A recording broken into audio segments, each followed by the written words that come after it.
You're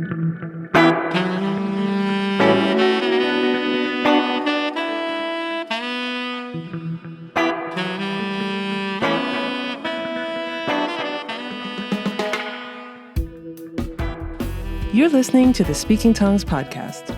I'm your host, El Charisse. Each week, I sit down to a conversation with multilinguals where we discuss and celebrate language, life, and culture through our own perspectives.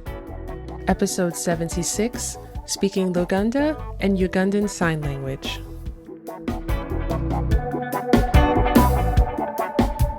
Hello, language lovers. Thank you for joining me for this episode of Speaking Tongues, the podcast and conversation with multilinguals. I'm absolutely thrilled to bring you this episode.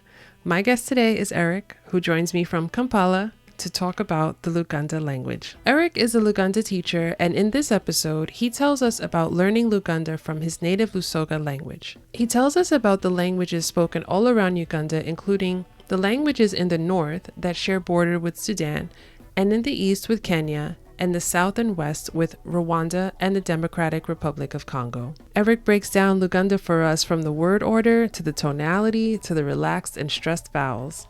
He helps us to understand naming traditions in certain clans in Uganda, and we even find out why humming is an important part of communication in the language. Since Erick also knows Ugandan Sign Language, we talk about its usage, how the government supports schools for USL, and how language education for the deaf is changing in Uganda. And of course, because you all know by now that we cannot not talk about culture, Erick talks to us about Ugandan culture, including family structure traditions and women's beauty standards. Thank you so much to Erick for sharing your language and Ugandan culture with us. For anyone listening to this episode and wanting to learn more about Luganda or Ugandan culture, Erick has offered a discount to listeners of this episode for lessons with him on italki. You can find a link to his italki and to his Amphi lessons through the links in the show notes. If you enjoy this episode of Speaking Tongues, don't forget to subscribe, rate, and review the Speaking Tongues podcast on Apple Podcasts, or like and subscribe on YouTube so that other language lovers like ourselves can find the show. And if you've been a longtime listener of the show or even a recent listener, you can now support the show on buymeacoffee.com. Links to all platforms are in the show notes. Okay, let's chat. Welcome back to another episode of Speaking Tongues. I am here today with Erick. How are you today, Erick? I'm fine, Elle. Nice meeting you. Yeah, I'm so happy to talk with you and to learn about your languages. And we're going to be talking about Luganda today. So I'm so excited to learn from you because I don't know a whole lot aside from what I researched for this episode. So I think we're going to have a really cool conversation. I like to start each episode with the same question, and that is, what is your first language and which languages have you learned to speak? My first language, I would say it is Lusoga, a bit far from Luganda. No, not very far. Lusoga is my first language, and I spoke this up to about 12 years. And then I moved to where Luganda is spoken. And then I learned Luganda. And because as a kid, I needed to learn Luganda, communicate, play. So I learned Luganda, and yeah, I kept on using Luganda. And in school, it is taught. They teach Luganda and English. And now I am learning Dutch. Oh, wow. Very interesting. How is Dutch going? Yeah, the grammar is a bit different from Luganda, but yeah, I guess I'm trying. That's what counts. That's what matters. When you were growing up, what languages did you hear spoken in your home and in your community? At home, people speak Luganda and Lusoga and English. But in my community around Kampala, being the capital, many people come here to do businesses. So people speak a lot of languages, and they also try to learn Luganda. So I also hear Luganda, but with a different accent. So it's really funny. In Kampala, what what different languages would somebody most likely hear outside of Luganda if you're visiting Kampala or you're moving there? Some people speak English. There are many people from India. They use a lot of Indian language. Mhm. And there are also many people from northern Uganda that are not Bantu. Luganda is a Bantu language group. So many people from other parts of Uganda, like they are also Bantu, but they don't speak Luganda. So their language is close to Luganda. You would hear a lot of languages. You mentioned that in the north of Uganda, they speak languages that are not Bantu languages. So, what languages would someone hear in the north of the country? The biggest language spoken is from South Sudan, and then there are also, or in Uganda, the biggest in northern Uganda, the biggest language is Ateso, Langi, and Japadola. Those are the biggest artists you can hear. And then until you cross to Kenya, you hear Kikuyu, or you go to South Sudan and then you hear the Sudan language. Or in northwestern Uganda, then you get the Kakwa as you go to Congo. Okay. Are many people in Uganda multilingual because of all of these linguistic differences and I guess the differences of the language families that exist in Uganda? Are there many people who can understand most of these languages? Uh, Many people, besides the Baganda are people that belong to Buganda and they speak Luganda. Mhm. But other tribes, they really try to learn Luganda when they're in Kampala. So they speak their language, they speak Luganda, they speak English, and they also try to speak Swahili because now Kenya and Tanzania and Congo, they use Swahili. Those Mhm. countries around Uganda. So they use Swahili. So these people try to learn all these languages. Unfortunately, the Baganda are not multilingual. Why do you think that they're not multilingual? I think there is a spirit of contentment. Hmm. Um, we are proud of what we have. Okay, I learned, me myself, I try to learn languages. Yeah, but the people are really proud of what they have. Mhm. And yeah, that gives them a spirit of contentment, I guess. Tell me some things about Luganda. Tell me about some of the grammar. Is it a tonal language? Tell me about word order and how sentences are formed and all the technical things to know about the language. Uh, Luganda is a tonal language. Yes, that's true. Hmm. And Luganda is built on nouns. So before you say something, you first need to know what you're saying. So, for example, if you want to say, uh, there are also words that look alike. So those words, you have to use the tone to differentiate them. For example, if I want to say, give me, or I say, I give you, those two words are the same, but the Hmm. tone differentiates them. For example, if I want to say, give me, I say, mpa. But if Mm, I'm saying, I give you, or I give, then I say, mpa. So it goes a little bit higher. So it's the same word, but it's just the tone that differentiates it. mhm. Another one I want you to try is there are two words. If you say how, you say ntia. Tia. Great. And then when you want to say I fear, you say ntia. Tia. Yes. Now how do you say how do I fear? Ntia, ntia. Tia. Tia. Yeah. Ntia, ntia. So that's how do I fear? Ntia, ntia. Okay. Yeah. What is the order of a sentence? Is it like subject, object, verb, subject, verb, object? Um, are there certain prefixes or suffixes that you add to words to make them into sentences or to join them to other words or concepts? Yeah, for if I have a subject and object, yes, I'll do subject, object, verb. Okay. Like for example, if I want to say I give you, now then I have I and you and then the giving. So I put myself, then I put you. So I say nkuwa, nkuwa, and it will be one word. So it Okay. is not like English where you have to have three words, I give you. No, it's one word.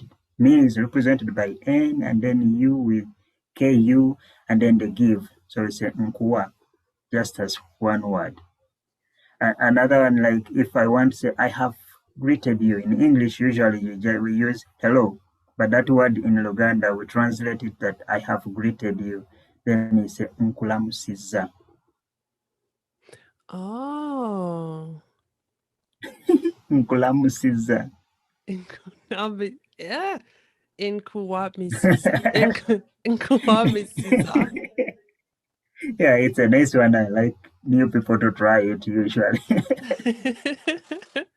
Yeah, but other sentences, usually we start with the verb, then you add the noun, and then if you have to locate where it is, you locate it, and then you later you add the adjective.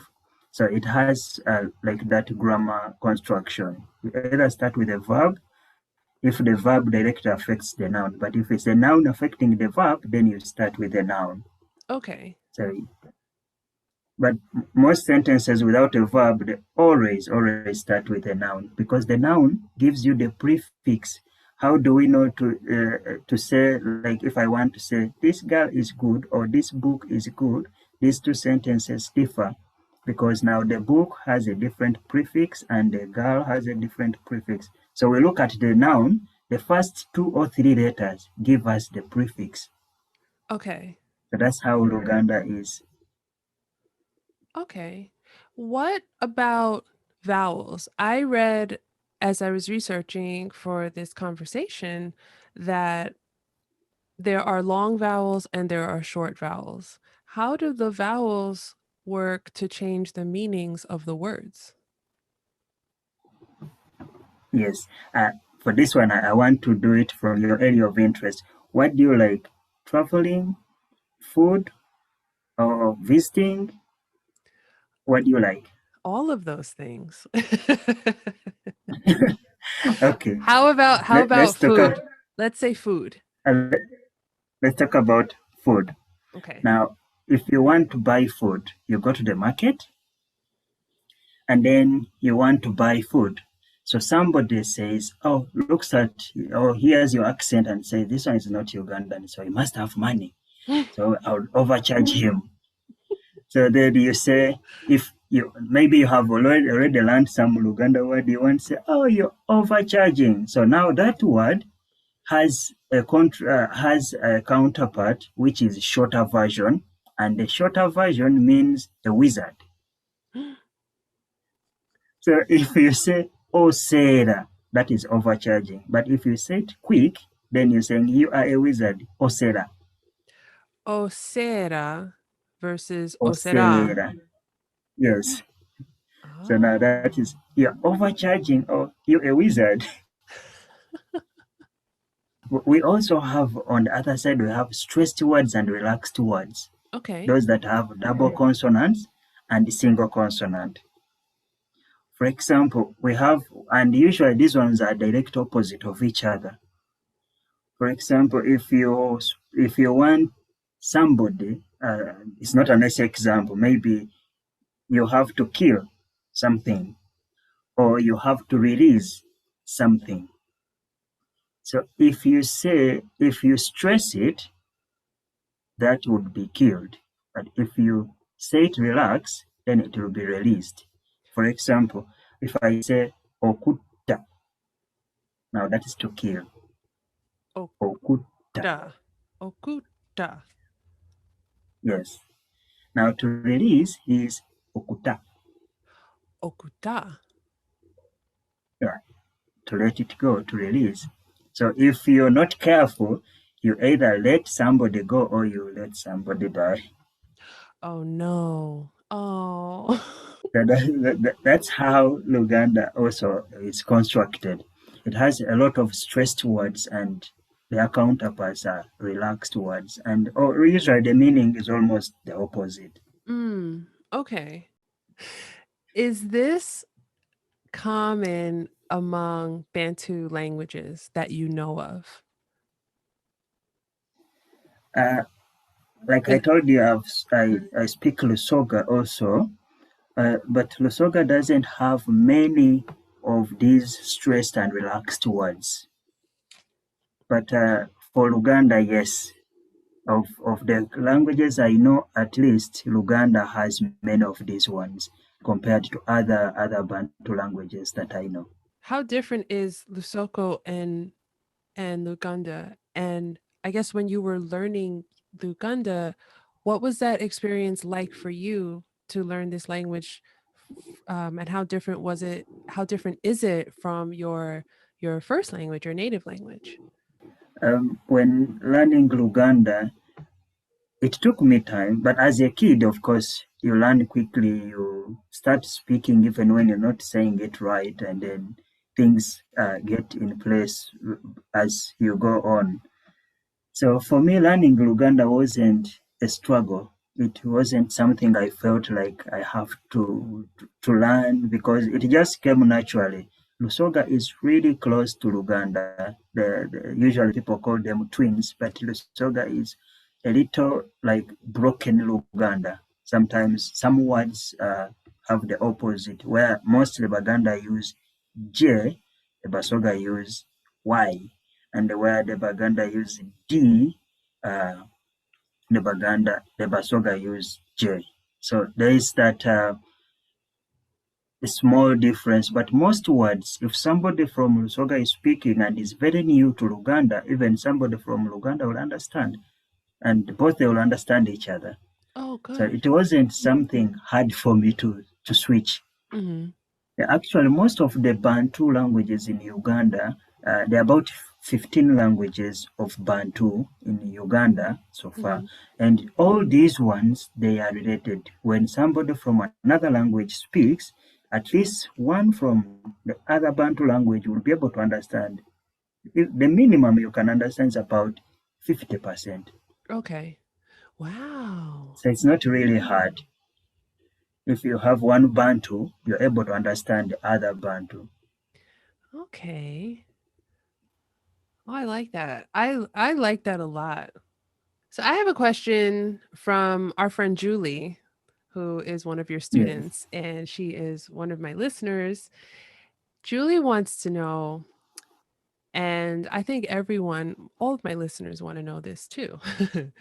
How does Luganda reflect cultural differences with regards to greetings and names? She says that Luganda is such a rich language, and she feels that some things get lost when translating the language into English. True. Uh, One thing, let me start with something getting lost. When we are speaking, we are translating from Luganda to English or from English to Luganda. Usually, what gets number one thing I would say that we don't use a lot is the is. Say is or are. Those ones quickly disappear. And sometimes when those is or are determine if I want to say a chirunji, that means a good thing, or just saying chirunji. So if I have the is, then I would delete the a chirunji and just say chirunji is good. Mm. So I delete almost the is and the a in Luganda. About greeting and the names. So when we greet, we actually don't just say hello, good morning, and that's it. When I say good morning, it's like I'm asking you, how did you spend the night? And then you tell me good. And you also have to ask me how I spent my night. Oh, I love that. And and when you ask me how I spent my night, usually everybody will answer, yeah, good. And then even when they have problems, then later they can explain to you what their problems is. Yeah, but of course, at least they will say it was good. But in the greeting, we also say, if you are new, then I ask you for your name. And then when you tell me your name, if, for example, if you ask me and say I'm Eric, I will still ask you, what is your name? Because Eric doesn't tell much about your culture. Mm. But if then you tell me your other names, your culture, your Uganda name, then, for example, if I am Kalisa, then you ask me, what's your name? My name is Kalisa. Then that person that is asking me already knows a lot about me by just mentioning Kalisa. Then he will think, oh, this one, his clan is called the Heart. Now, they also say, he will also know that my clan leader sits in the other place. So they will know a lot about me by just mentioning my Luganda name. What is it about the name that lets a person know about their clan? Each clan, Buganda has about 46 clans. Mm. And these small clans make up the whole tribe of Buganda. So each clan has a group of names they use for their children and their grandchildren. So if I belong to one clan, all my children get their name lists from the list this clan uses. I don't use names from the other clan because later when my children have to marry, they cannot take their wives from my clan because they are all their brothers and sisters or their fathers or their then from their mother's clan they also can't take a wife there because then that is also their mother's. So the clan really builds the whole culture. Mm. The name builds the culture. From your name, they know this one is of this clan, doesn't eat this type of food, which we call taboo. And then his origin is from this area. His father is this. So he's a grandson of this one, just by the name. Hmm. As far as names go, what happens Mm. when one person from one clan gets together with another person from another clan and they have a family of their own? How do Mm. names work then? Is there any rule about it?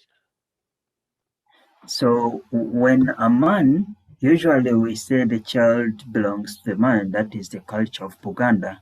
So it is the names from the husband that they give to the children. So the children, when the wife gives birth, the grandparents of this child from the father's side come and name the child. So Okay. it's always when you marry, you leave your home and come to your husband's home. That's it, home. Okay. This is so interesting. This is so cool. Um, what about with elders? What kind of are there any different greetings used for elders in the community and elders in the in in the different clans? Yeah, I'll speak for Buganda. In Buganda, if you're greeting somebody older than you, first thing you need to give them like sebo. So I say sebo. But before you greet, you first ask, is your place safe? Like, do you have peace back home? So there is that word we use, elade sebo, Eladi mirembe. Sebo. So this is like, is your place safe? Do you have peace home? Then you start greeting, how did you spend the night? And then like that, then the greeting goes on. The greeting is something a bit longer than what you find in Kampala. If you come to Kampala, it will be easy because people here, they will just say hello, and then that is translated Nkulamusiza. That's easy. But if you're outside Kampala, then you have to take the formal longo greeting. Is Eladde, Nyoge, Mirembe, Mwasuze Mutya. So it goes longer. Now, I was just saying that from one side without the other person replying. But if he has to reply, we have also the session of humming mm, mm, in the greeting. Really? What does the humming mean? For example, if I say, "What's here?" This is how did you spend the night? And you tell me you spent it well. So I have to hum to show that I'm still with you. Then you also greet me back. And then after the greeting is finished, before we think of what to say, we need to keep the communication going. So we will hum until something comes up and then somebody says, "Are they your body?" Like, how are people home? So until there is no more communication, there will be a humming going on. Oh my goodness. Okay, let me ask you the first question and then we'll come back to the humming because I have a question about that too. And I'm taking notes while we're talking And, because I want to remember everything. Not that I'm not recording it, but I want to keep up. okay. So my first I want to ask you, why do you think that the greeting in Kampala is shorter than outside of Kampala? In Kampala, it's a business area, and people have it has had an influx of people from different cultures, the Western culture from Europe and America, and then from India. Many people, Kampala is like a collection. So Buganda and Luganda in Kampala, they need they recognize that they're on Buganda land, but it is not the thick Luganda that you would experience when you go somewhere outside Kampala in Buganda, the real tradition of Buganda. So it's from the mixture of cultures. Oh, okay. Yeah, because it's a city and people move quickly in the cities.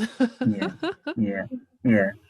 And that's why we also there is an adoption of slangs and in greeting, and then you just say Ogambachi. Ogambachi is translated right from English when the word WhatsApp came up, like WhatsApp as a greeting. So even Buganda, the Baganda copied that one, Ogambachi.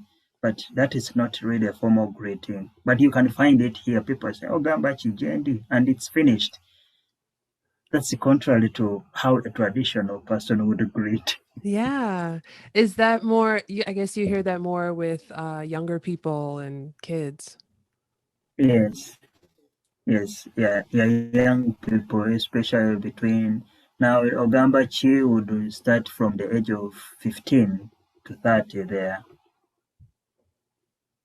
Okay. Because the kids are still under their parents, so they will still have the other greeting of Wasuzotia and things like that, and also have time. Mhm. Mm. So, I wanna ask you about the humming. Okay. I love Okay. that. I love it. I love it. Does the amount of Mm. time or the length that somebody will hum in response, does that have any significance? Like, for example, if somebody hums a certain way, and Yes. can you tell just by their humming, like if they don't really want to be bothered with talking to you, or can you tell by their Yeah. humming if can you tell if they're like excited to hear the rest of your story? Like, does it work like that? Yeah. If, for example, I'm telling you a story and then it's a and then I'm like, okay, it's not interested. Mm, But if somebody says, mm-hmm, they're like, yeah, it's ready. But we also have humming for different communications. For example, if you want to say, yes, are you coming for the movie? Yes. You say, are you coming? That's yes. But if you want to say no, you say, mm-mm. That's a no. And then we also have it as a question. Hmm? So the different ways of humming is, you're surprised. Or maybe something the point has gotten home. So there are different ways of humming. It's actually Luganda is the tone and the facial expression. So how you feel is how you hum without speaking, and that is the communication you passed on. Mm-hmm. I like that. And it sounds like these humming and the sounds of it, they seem pretty universal. Like anyone anywhere in the Mm. world can tell, okay, I can tell that person they're not coming or they're they're going to show up or Yeah, they're not interested. So that's cool. And I yeah. But think about saying yes and no, I think you would not tell if you didn't watch the person because you just say, mm-mm. There mm, is mm-mm and mm-mm. Mm-mm could be like, mm-mm, this thing is delicious. Mm-mm. But then he's mm-mm is no, mm-mm. do the tones of those two relate to the tones of the words yes and no in Luganda? I guess the tone of the humming is different from the yeah. If you want to say yes, yes, it says but nedda doesn't relate at all. Nedda is no, and the tone is the hum is mm-mm, mm-mm. It otherwise it would be mm-mm. Right. Right. Okay. And mm-mm is ooh, it's delicious. Mm-mm.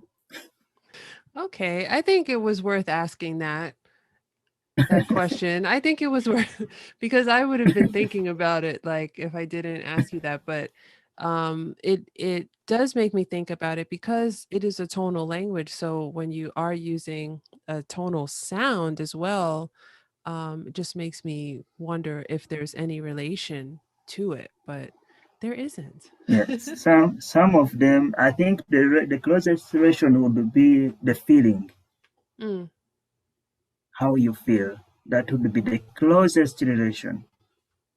Tell me about sign language in Uganda. Tell me about Ugandan Sign Language. I read Yeah, that Uganda is the second country in the world to recognize sign language in its constitution since 1995. How it's true. is yeah, tell me about the sign language and tell me if it's related to any of the spoken languages in Uganda. In the introduction, I forgot to tell you that I also learned sign language, but that's good that you asked because sign language, I learned sign language some time back, and it is really nice language. And it's true, we were the second to recognize sign language as a language, and this was copied from the American Sign Language together with the natural signs of Uganda. Mm. It is not related to any local language. Oh, It's wow. not related to Luganda. It's not related to any local language. Ugandan Sign Language, uh, basically we use English. The whole spelling, everything is English. And it is Um, for it, how it was formed, they had some students, some deaf students that had gone to Kenya. They learned Kenyan Sign Language, and then there were also some missionaries with American and British Sign Language. So together, they combined these languages to form Ugandan Sign Language. And then slowly, the British Sign Language kept fading out because for the British Sign Language is a bit hard. You sign with two hands. With American Sign Language, you can the spelling you use two hands, but American Sign Language you use one hand. In Right. Uganda Sign Language, you use one hand. So it's easier to have all your alphabets and you're counting on one hand than when you have two hands, because most deafs, okay, some of them are physically okay, but some of them they also have an impairment on their body. So using with two hands, it would be really hard. I think that caused the phasing out of the British Sign Language from Uganda Sign Language. How did you learn Ugandan Sign Language? I started with having friends in sign who were deafs, and they had learned, so I associated with them, and they taught me. They are really nice people. They really, really love. If you can sign something small, they are all going to give you the whole time to teach you. Oh. Even when you're saying the same thing again and again, their patience is on another level than we who hear, I guess. They're Mhm. really, really patient. You can sign the same thing wrong again and they will correct you. So I had enough time with them. They taught me. And when they teach you, they want you to help them because they also helped you. It was not until I learned sign language that then I developed love for other languages. That's why now I'm able to learn Dutch, and also I'm also thinking about Swahili. But in our schools here, they teach languages like Swahili, and they also teach German. At the university, they teach Chinese. But I never picked interest until I met these deaf friends of mine, and then they taught me sign language. And then I like, yeah, learning language is something. That's really cool. I'm happy that you had that experience with them. How have you been able to use the sign language in your life, in your life or in your classroom, in your teaching? Have you been able to? Using learning sign language, it like I said, it opened my way to learning languages. So I use it sometimes. My students, when I'm trying to explain, they see a lot of hand movement. It helps me to move my hands because then sign language. If you don't feel what you're saying, even when you're signing it right, you may not be understood. But you have to feel it. If you are happy, smile and put that big smile and show that you're happy. Even when you sign the wrong thing, they will see that you're happy. But if you sign the right one and the face is showing something different, then they'll say he's lying, he's not happy. So with teaching my students, it helps me to see, are they picking the point? I've learned to look at people and focus and see, is it hard? Then take a pause. Also, the patience I learned from them, it still helps me to understand that learning is a process. Languages are not easy, but they are doable. And it's Absolutely. in the end, it's interesting to look back and say, oh, in the beginning, I used to think it's really hard, but now I can do it. So I had a student who wanted to do sign language, and I tried to teach her a bit. But learning two languages at the same time, especially if you're not on the ground to practice it, was hard. Hmm. But yeah, I use sign language. I still translate some, I make some videos. I do translation of sign language to help the devs that helped me. And now Uganda is also putting sign language a bit of interest. Like when it became a national language, still it was not uplifted like it is now. For now, all if you want to broadcast something important on a television, you must have sign language there, which was not there before. And Mhm. so it shows that they have now started considering also sign language, and have put emphasis. Last time I was watching our new prime minister giving a speech, and she also had a deaf interpreter there, something that touched me. I felt like, yes, now people have recognized this language. That's so helpful. That's so helpful. And it makes me my next question I want to ask you is what kind of access do deaf people in Uganda have to learning sign language?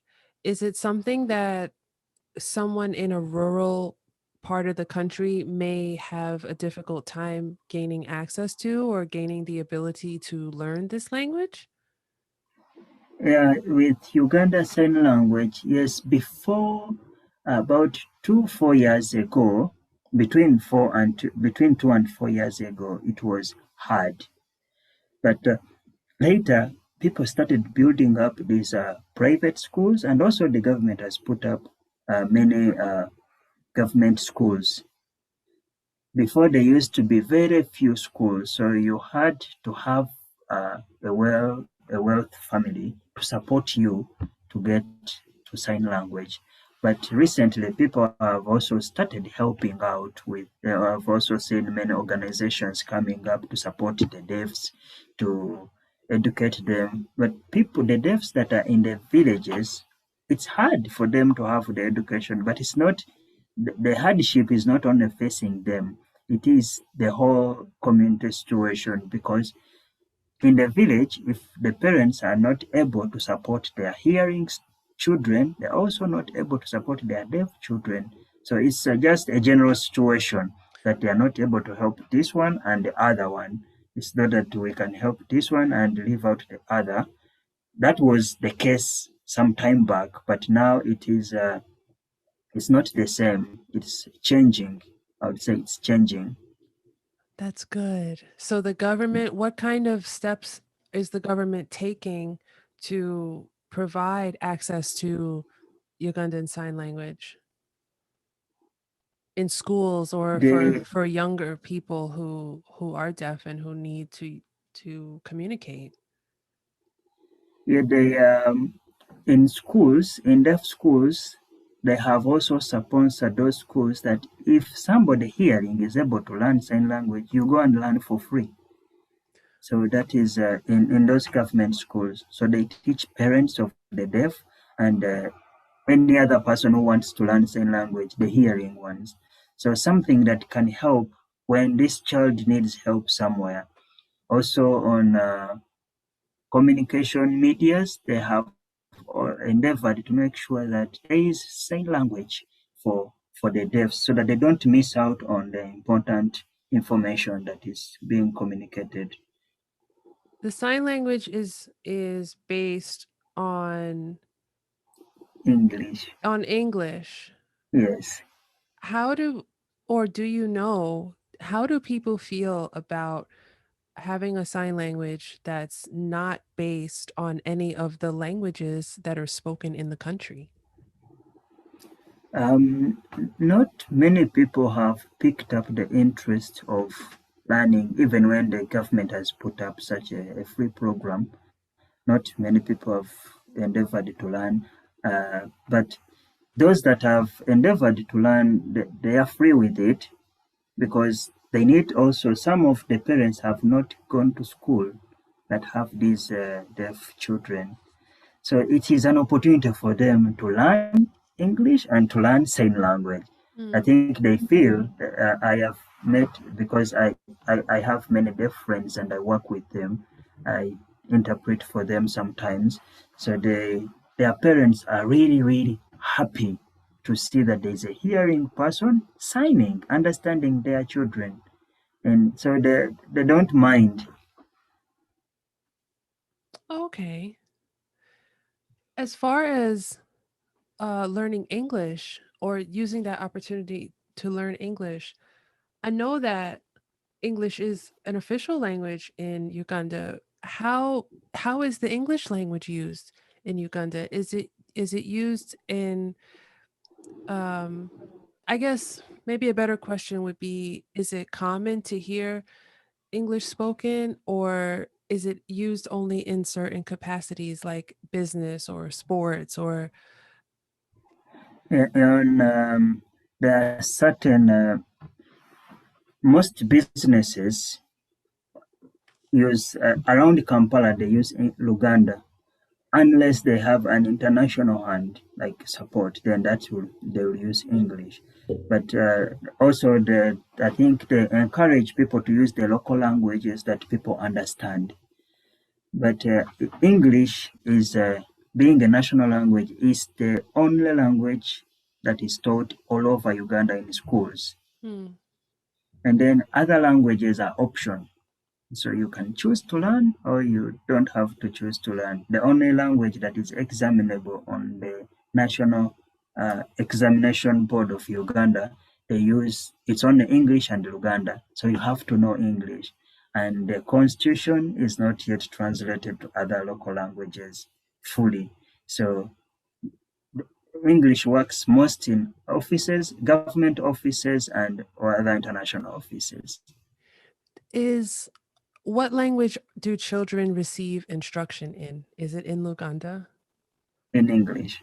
In English? So immediately you step to school, you start with the English alphabet. Hmm. And then Luganda is taught much later in school, much later. I remember learning it in secondary school. That is after 7 years of school. Mm-hmm. Then I started learning Luganda. But yes, in primary schools they teach it, but not from infancy. They teach English until up to a certain level. Then they introduce other languages. What is that like when you are at home and you're speaking Luganda, Lusoga with your family, and then you go to school and you have to speak English or you have to learn these things in English? So yeah, at school usually it's hard to change because you know your friend at school is your neighbor at home. So when you're outside school premises, you're speaking Luganda, and when you're in school, you have to switch to English. Sometimes it's hard, so you Mm, end up speaking Luganda, whichever language that area speaks, and then it still affects somehow the performance in class if you don't speak English because all these things have to be said in English.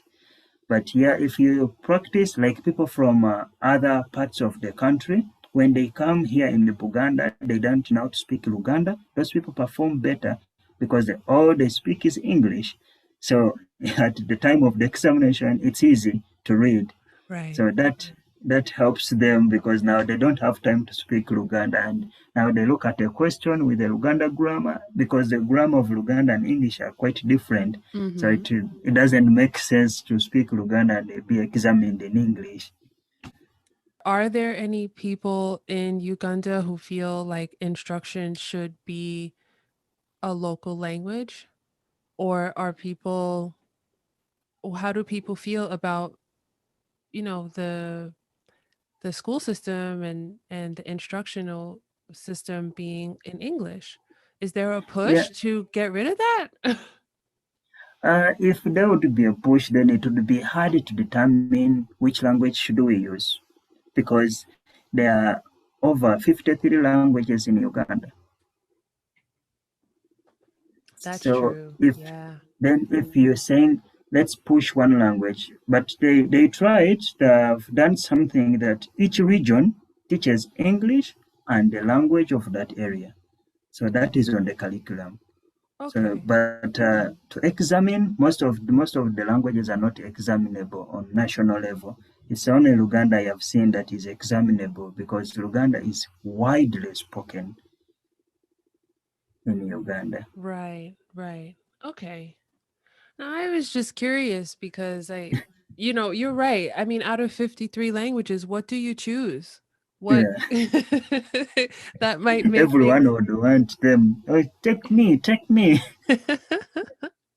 exactly. I just think about it and just thinking it would be great to see the local language reflected in schools and for children to be able to not have to make that switch between learning their, mathematics in English, but then, you know, not learning them in their native language necessarily. So I was I just mean, curious. that's what Kenya does. They learn Swahili and everything is in Swahili.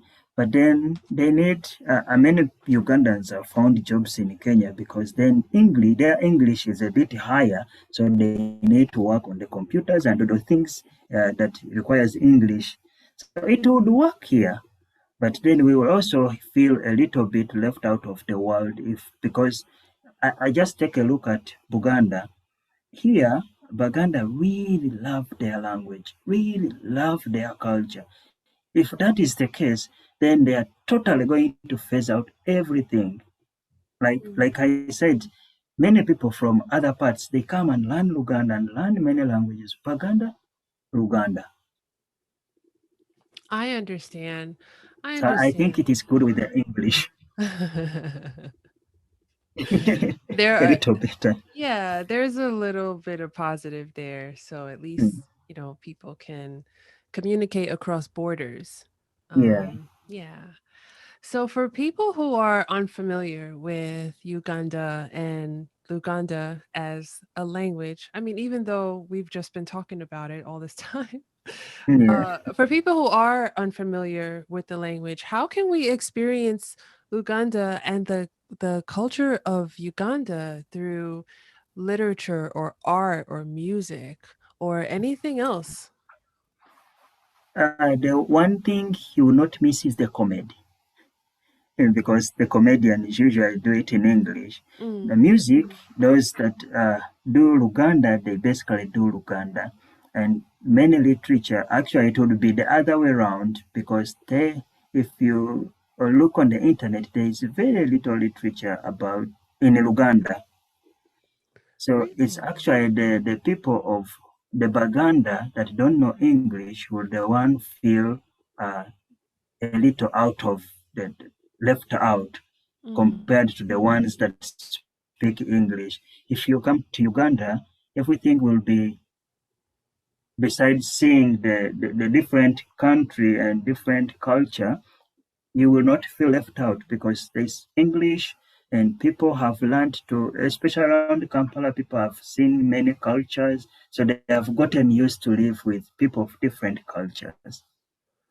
for someone who wants to hear the language, maybe in popular music, are there any artists, maybe in the last, I don't know, 50 years or so, that we can try to find on YouTube or online and just hear the language? Yeah, I personally I also have music I use. Some of them are around, are still around that the music I use. But also some of the musicians are dead. But there is one that really sang good music is Eli Wamala Mm. is online. He has really nice music. His music plays around Christmas time. Is the whole music around Kampala. Everywhere you go, they're playing on his songs. He played really. I think he played a lot about Christmas and things like that. And then he also has other music that's really good. So he sold, and now today's artists are also, I think they got permission to redo his songs. So his music is brought alive again. There is one of my favorite. I think I also use it in class. Is Ogendawa. Ogendawa, Ngendawa fe Kampala. It's really nice. What are some things about the culture in Uganda or maybe even just in Kampala that make it Hmm. stand apart from the other countries in that region? One thing is the hospitality. Hmm.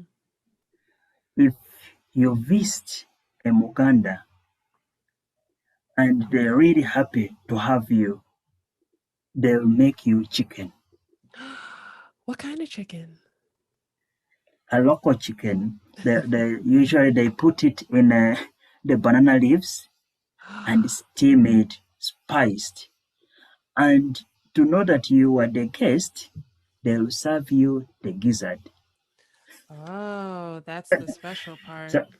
if you miss the gizzard, then it's either given to the head of the home or to the visitor. Mm. So if you see somebody serving you the gizzard, then you know at this point you are on top.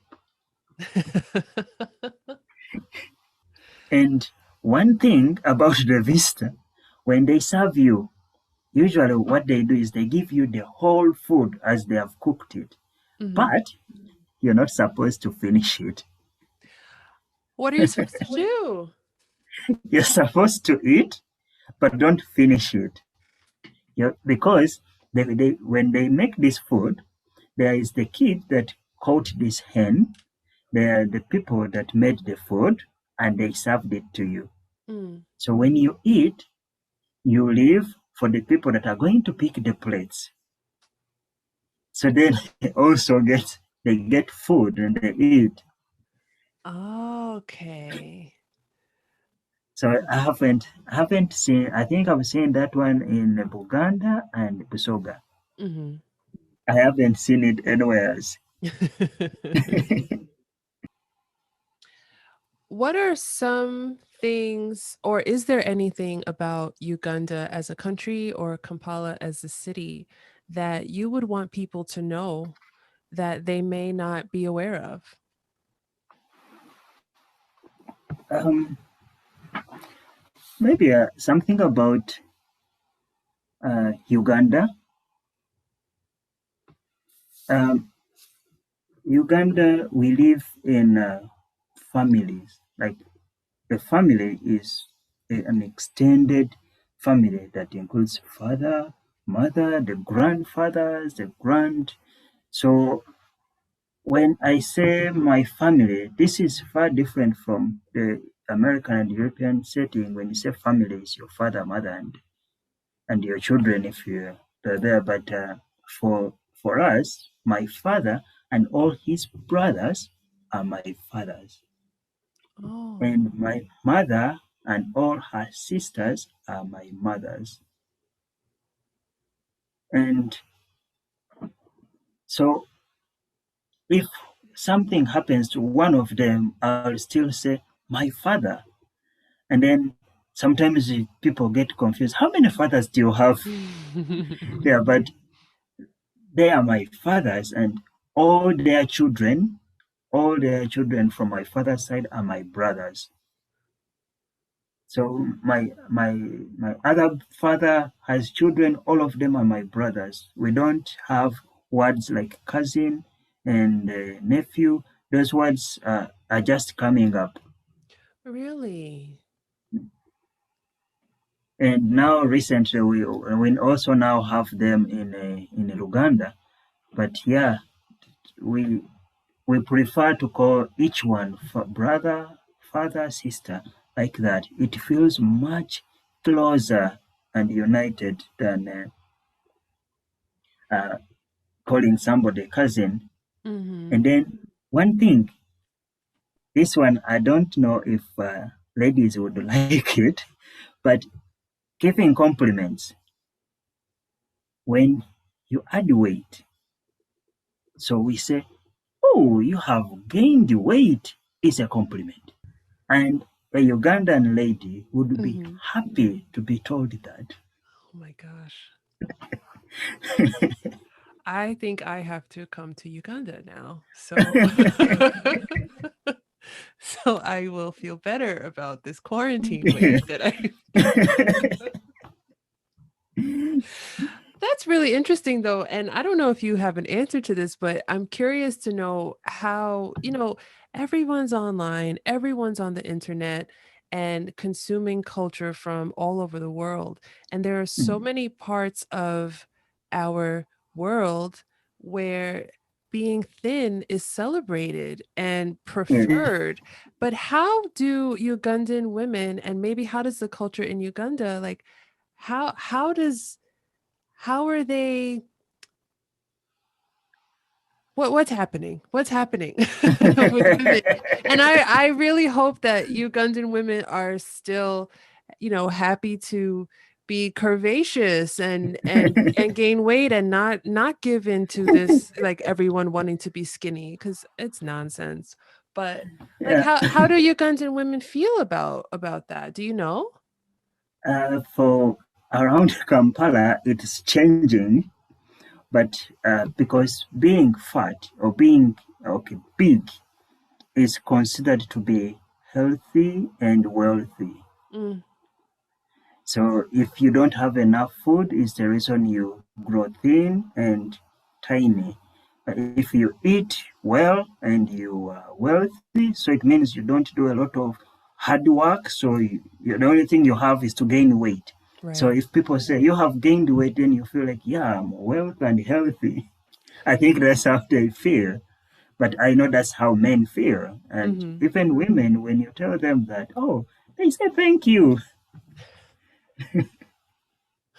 Oh, I love that. I love that.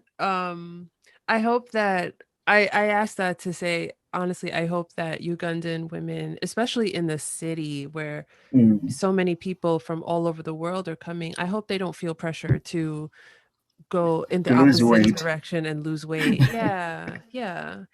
I really think it's, all of our cultures are so important and Yeah, significant. And it's really interesting and it's wonderful to be able to get on a video call like we are now and talk to someone yeah, thousands of miles away and to find out what's happening in other parts of the world. But when certain beauty standards start to affect a yeah. culture oppositely, I don't have good feelings about that. So No, no. it's never a good thing.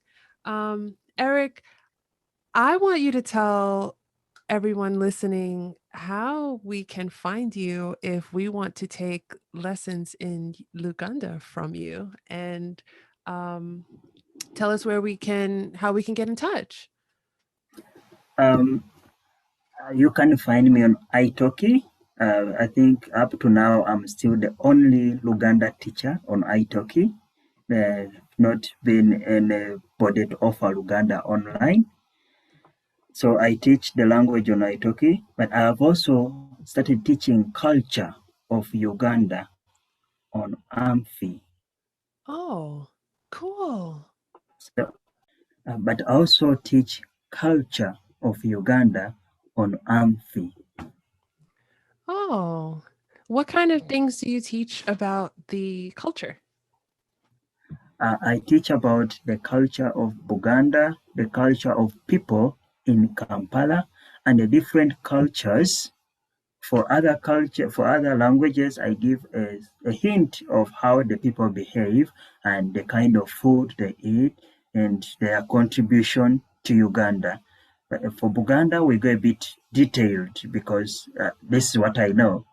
But yeah, I teach about the whole Uganda on Amphi. And what is the link to your italki and to the Amphi platform? If you just log into italki, I am the only Luganda teacher there. So if you just type in Luganda, it will only be Erick. And then on Amphi, I am the only one that teaches culture. We are two that teach Luganda on Amphi, but I'm the only one that teach culture of Uganda. What are your what are your students like? Where are your students from? And what are some of their motivations for wanting to learn the language? I have like 70% of my students are um, from America, and like 60% of these are from Uganda. Maybe their parents are Ugandan, or they grew up from there and then they forgot Uganda, or some of them, they, they are babies. I have babies like the age of 9 and 14 also learning Luganda, Yeah. but most of them are Ugandan. Others that I have from Europe, also some of them, their parents are Ugandan. Some of them have their boyfriend or girlfriend in Uganda. Okay. That's amazing. I'm so happy that you're able to share your language and your culture with people in other parts of the world. That's so cool.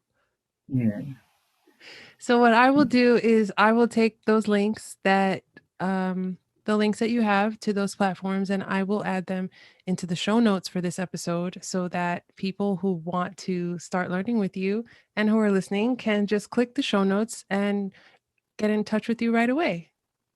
yeah, that would be nice. I'll be happy to see them. And if they tell me they found me from here, they also get a special deal for them. Oh, well, thank you.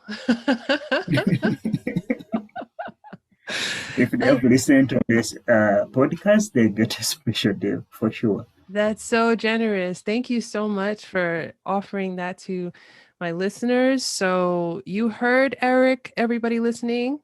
Go take lessons with him, and he's got a discount for you. So, Yeah. that's very generous. And I thank you so much for that.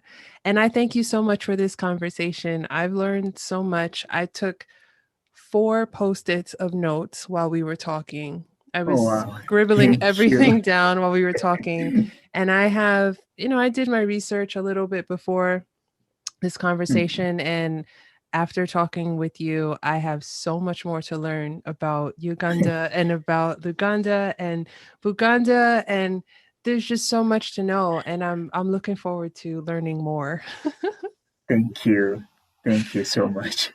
I have my last question that I ask at the end of every episode, and just for fun, do you have Mm. any jokes, tongue twisters, cool slang words, idioms, words of wisdom, or words of advice in Luganda to share?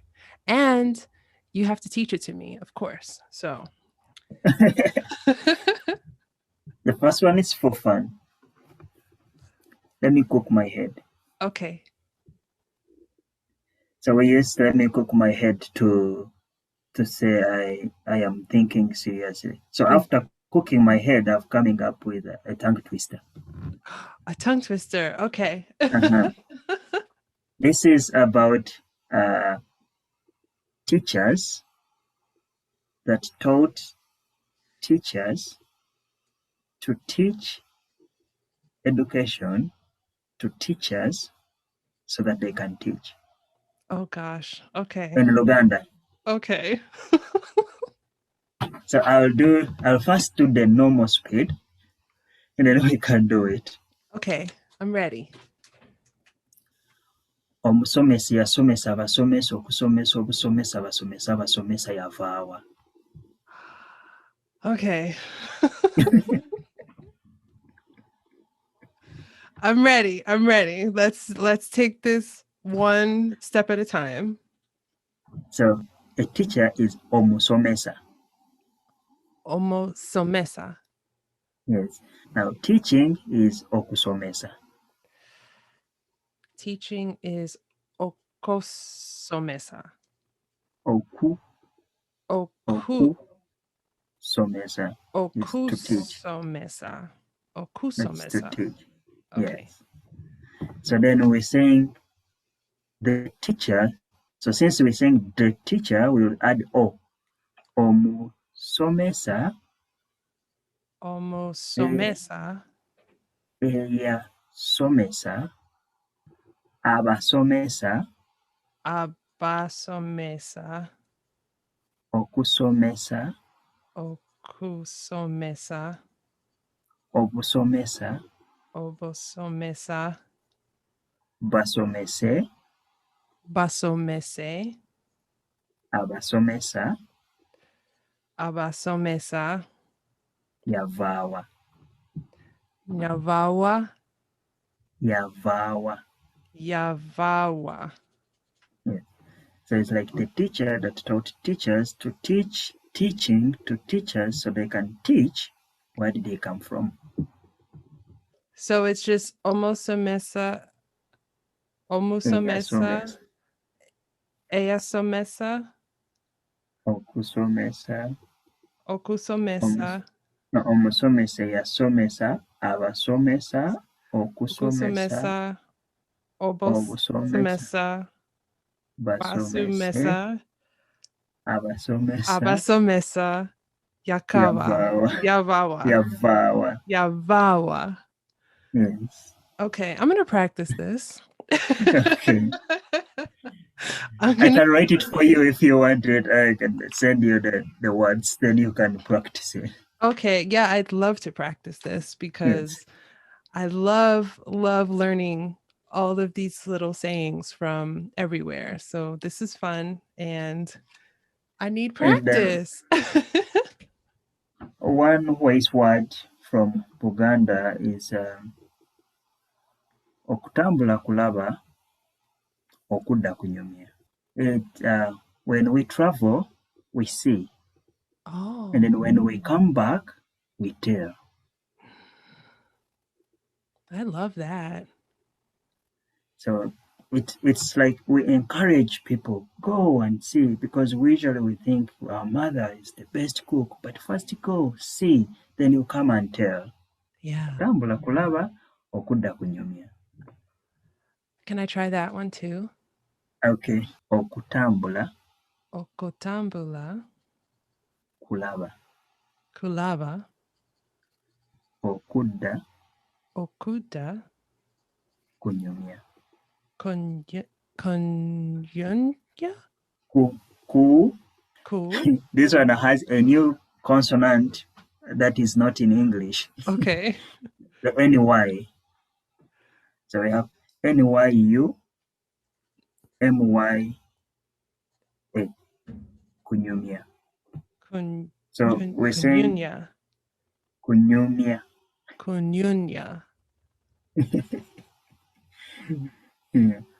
Okutambula is to walk or to travel. Kulaba, to see. Okudda, to come back. Kunyumya, to tell. So it's to walk, to see, to come back, to tell. So every word starts with oku. Oku is to. It means to. It's something we add behind the verb to make it infinitive. Oh, okay. Oh, okay. I see. So I wrote this one down too. Okutambula. Yes. Kulaba. Great. Okuda. Mm-hmm. Kunyanya. Kunyumya. Kunyunya. Kunyumya. Kunyunya. Yes. Okay. I didn't understand my own handwriting there. Okay. It's ku, which is KU, NYU, MYA. MYA. Okay. Kunyumya. Kunyumya. Yes, you got it. Okay, I did it. Yes.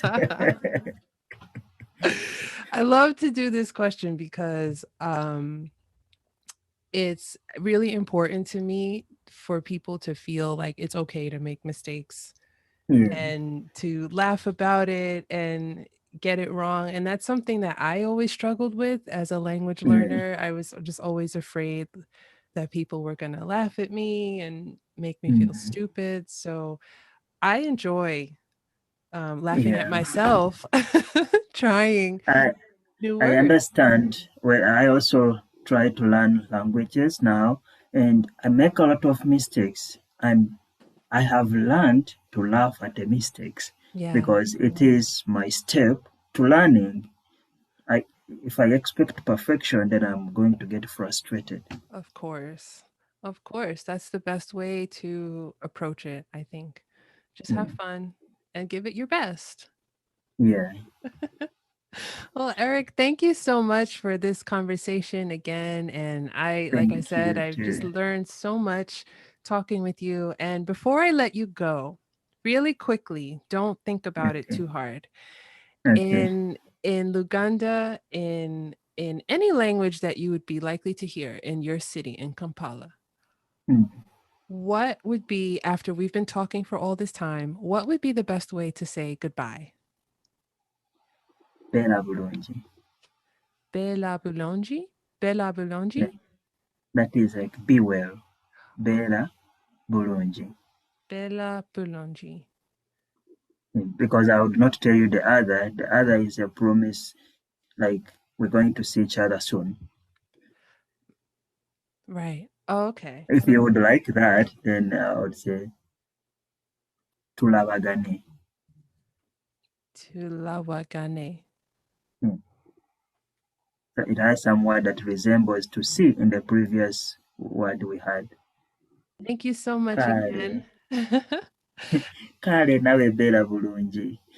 That's how we answer. Okay, you too, be well. Oh, I love that. Thank you so much. Thank you too. And I will be talking to you soon. Okay, Bye. bye. Bella Bulungi. Bella Bodonji.